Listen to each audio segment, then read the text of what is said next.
So recently I was scrolling through Instagram and I came across an account called Cheap Old Houses. And yes, it's exactly what it sounds like. It's an account that posts cheap old houses that are for sale all over the country. It's really cool, and just like everything on Instagram, it's really addicting. But while I was scrolling through, I thought to myself, okay, there's no way anyone actually buys these houses, right? There's gotta be a reason they're so cheap. Wrong. People do buy these houses, and I was able to find someone that bought one of these houses. This is Betsy Sweeney, and she just bought a cheap old house. So I messaged her and asked if I could come see her house, and I thought she would think I was totally crazy and not respond, but to my surprise, she said yes. And that's how I found myself on a plane ride over to Wheeling, West Virginia to check out this cheap old house. If you were to drive just an hour southwest of Pittsburgh, you would find yourself in the city of Wheeling.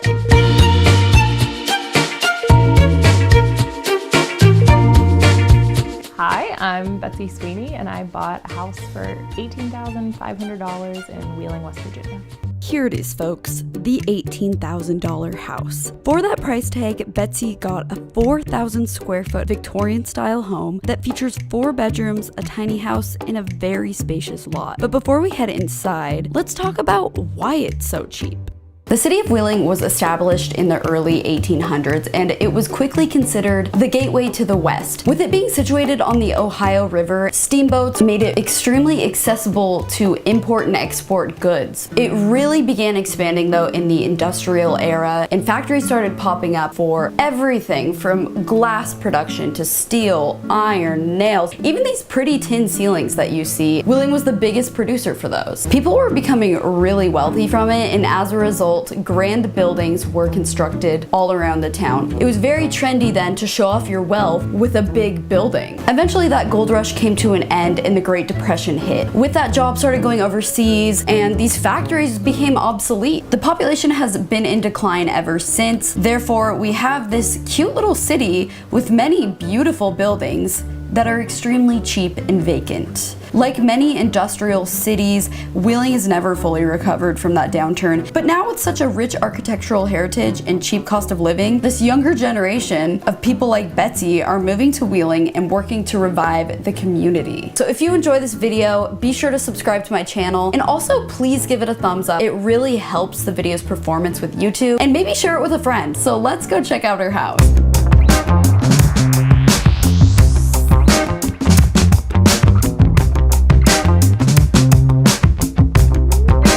So this is my house. This is my favorite part of the house. This like stair hall, which nobody really has anymore. Back when this house was built in 1892, this would have been a really public space. It's where you really like wanted to show off. So that's why the staircase is the most kind of elaborate part of the house.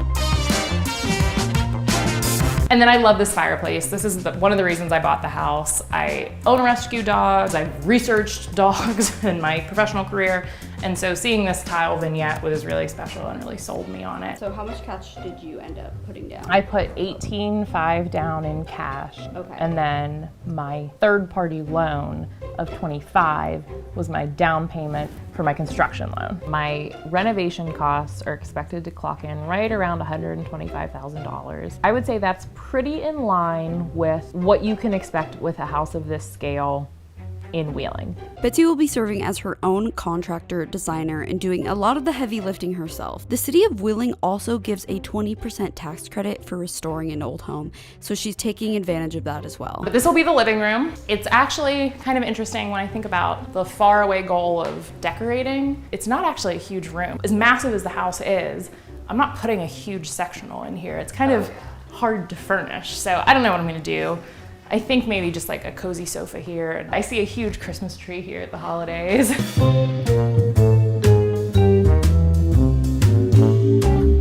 And the other thing that's super exciting about this room is that my pocket doors work, which usually they're trapped in the wall or broken, and these work, they both close. This is the dining room. So again, I have another pocket door that works. I love this fireplace. And these stained glass windows are not original to the house. In like the 1920s, a Presbyterian church owned my home. So they salvaged those windows and had them installed. This area, there used to be a stair. So when we go upstairs, it'll make more sense, but there would have been a secondary service stair that came out right here. At some point in the 20th century, that was taken out and they put this little half bath in here. But I love it. It's a great size. It's super practical. I love this sink. And this will have like crazy wallpaper and just be like a very cool room. And then this is my kitchen. This corner of the house was like collapsing. So all of that was reinforced and then this floor was laid down. And so I think the plan in here is cut in, starting here, the whole way up, all the way here, the whole way back, to create one straight wall to hang a full set of pantry cabinets on. Range here, refrigerator here, weird corner I still have to figure out is like here. It's a challenge and it might change because it's an old house and they didn't have kitchens like we have now. This pressed metal would have been more than likely manufactured in Wheeling, just like down the street. All of this will eventually come down, get cleaned, get repaired, go back up and be painted. It's gonna be probably the worst part of this whole process. And then we'll go into what will be the master. This is actually one of the rooms that needs the most work. This scaffold, somebody will be standing in here, like in between the floor joists, fixing things up in there. I definitely get some second looks, especially when I meet contractors for the first time. They come in and they really haven't seen this house, and then they certainly haven't seen me, and they walk in and they see this like young woman with a house that looks like it's falling down, and they think, are you cracked, lady? And I'm not. This is my job. This is what anyone that's worked with me will tell you, that this house is in the best hands it possibly could be. This was a doorway. This was probably actually a sitting room originally for the main bedroom back there. I'm gonna make this a wall in just like 2 rooms. And then this will be my office. So I don't know if I'm gonna put a wall or a door here, or part of me sees like big velvet curtains or something to make it pretty.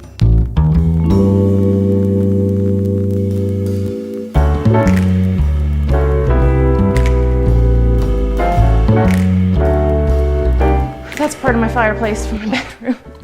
Oh, and this is the service stair, or what's left of it. So you originally would have come all the way down and ended up in the hall and exited or whatever, but now this is the ceiling of that half bath. I am a big meditator, a big reader, so this whole little space is just gonna be like my little nook.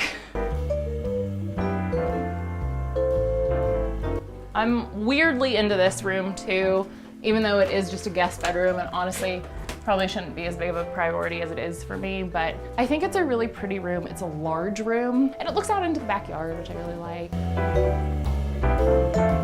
So like when my parents, I didn't tell them I was buying this until I was under contract, and I didn't let them see it until it was too late. I expected when I came into this house, you were gonna be incurring costs such as, you know, floors falling through. Mm-hmm. Does that happen for other people that buy cheap homes like this, or? It really runs the gamut. Mm-hmm. Like, I have some structural issues, but mine are more related to exterior things because I don't have gutters and there's like water running down the side of my building, but I have a good roof. If I had gutters but a hole in my roof, you might have a hole in your floor. So it's really like where the water goes, the problems follow. And this house did have some big structural issues in the basement, and it still does have some, but for the most part, like, structural in that it needs to be repaired before I live in it, yes. Not so bad that the house is gonna fall down though. And a lot of that is just the quality of materials used. So it's impossible to get wood framing members that are as strong as these trees were. Was there anything unexpected that's happened since buying this house? My dad and I were downstairs in the half bath, like doing some wiring, and we heard a crash. And so we went into the living room where we kind of heard it, and like some drywall fell or something. And we were like, no, it was heavier. Like what was that? So we went upstairs, and like 7 or 8 bricks from that corner had just fallen into the floor. This project is expected to take about a year's time, with 6 months of construction and another 6 months of finish work. Betsy's hoping to be in the house by the new year and entertaining by next summer. The bathroom, someone got a little bit into a modern bathroom update in here.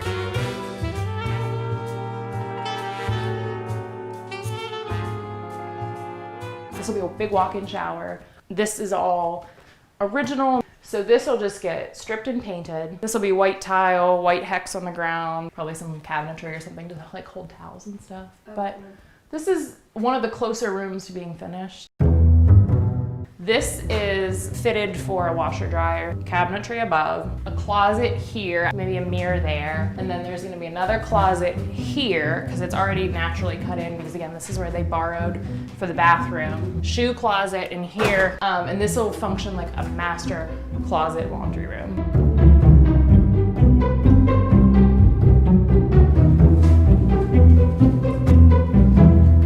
Historically, that's up here is where they would have put the kids and the maid. And there's this giant room here. All this has been ripped out because I'm getting new gutters. Who knows, if I'm here for 2 years, it'll probably just be storage. If I'm here for 10 years, maybe it'll be a kid's room. I really love this view because you can see the dome of the cathedral and a lot of the rooftops of downtown and little like vignettes of the neighborhood.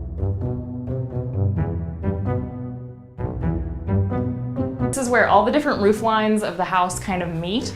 So you get all these different angles. I honestly was gonna use this as like a utility room, but it's my boyfriend's favorite room in the house. No way. Yeah, he loves it. This room of all the rooms. I know.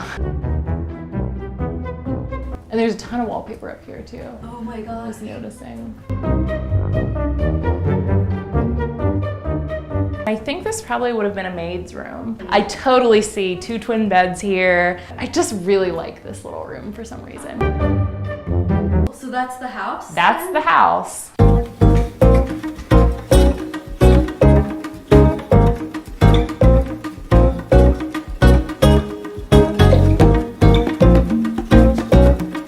And then there's a mini house in the back. Oh yeah, let's go to the mini house. The mini house is super cool, and actually the previous owners lived in it. This will be fenced, and then that side lot is mine as well. Really? So, yeah. You could like build another house? I could. I'm not going to, but I Right. totally could. Everything that was in the basement of this house, which is a lot of stuff, is here. It was, if you can kind of imagine, this space back here was like a dry sink kitchen. And then in here they had, previous owners had a little camp toilet. This was their living space. And then up here, there's steps to a loft. So this building was actually a shed, like behind a fancy house in South Wheeling, another neighborhood. And the previous owners salvaged it, took it all apart, brought it here. All of it is just like bits and pieces of houses that have been saved from the dumpster, essentially. I'm like honestly in shock right now because this right here, even this, like I would pay $18,000 just for this. Yeah. Just for this, it's like essentially a tiny house. It totally is a tiny house. It could be anything. I could run a business out of here. I could make it a she shed. I could make it a guest house. It's already has electricity. It's insulated. It's warm. That's so cool. Yeah. And this whole space, there'll be a fence back there. There'll be a fence here. I don't know if I'm gonna make this grass or beds or patio or what. This will be a retaining wall. And then this will be a privacy fence. And then the street facing side will be a brick wall. And then it'll also create like a little secret garden vibe back here. So you work with old houses for a living. When did you realize, okay, I want to own my own old house one day? Probably when I was like 4. Okay. I've always dreamt of it. And it was when I decided to move to Wheeling that I saw the quality of life and the cost of living that I could have here would really allow me to do the extreme end of what my kind of goals and dreams were and buy something like this. I can't afford to do this in DC or Brooklyn or like, I'm not a millionaire, so in Wheeling, yeah, I can the Juliet balcony off my attic. West Virginia is a scrappy little state and Wheeling is a scrappy little city, and when people come in and embrace it, they are happy to have you. To be honest, I was not expecting much out of Wheeling, West Virginia, but it did surprise me. It seems like an ideal place to live. With a beautiful waterfront and mountains, it's just an hour outside of a big city and international airport. With nice people, a low cost of living, it's no wonder she moved here. What do you think it'll take to, keep growing as a city? Wheeling is definitely on the cusp of revitalization, and while we feel like we're doing a lot to kind of make it up that hill, it's a slippery slope. So we have to have more people that want to be entrepreneurs and want to kind of take the risk and maybe start a business or buy a building or open a storefront. Getting more young people here that maybe are you know, working from home indefinitely or just kind of rethinking what workplace or home looks for them, I think this is a great place to move to and try.